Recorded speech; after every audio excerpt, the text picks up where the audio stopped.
બનાસકાંઠાના ભાભરથી મળી રહ્યા છે મોટા સમાચાર। ભાભર તાલુકામાં ફરી એક વખત ગોગા મહારાજના મંદિરને તસ્કરોએ નિશાન બનાવતા ચકચાર મચી ગઈ છે।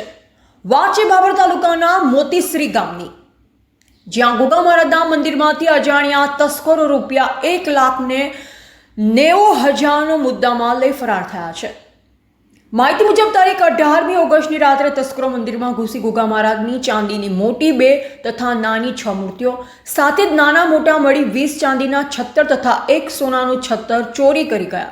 કુલ આશરે 4 કિલો ચાંદી તથા સોનાનો મુદ્દામાલ મળી ચોરીની અંદાજિત કિંમત ₹1,90,000 થાય છે।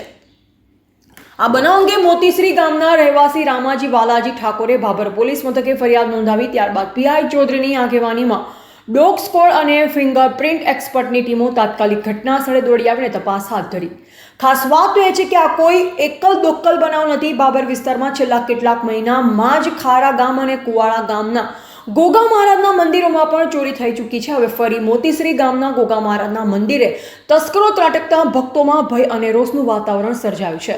હાલ ભાભર પોલીસ તસ્કરોને ઝડપી પાડવા માટે તગડી કામગીરીમાં લાગી છે, પરંતુ પ્રશ્ન એ જ છે કે એક પછી એક ગોગા મહારાજના મંદિરોને નિશાન બનાવતા તસ્કરો આખરે ક્યારે કાબૂમાં આવશે? Yogesh Joshi, Bhabhar, AGP news India.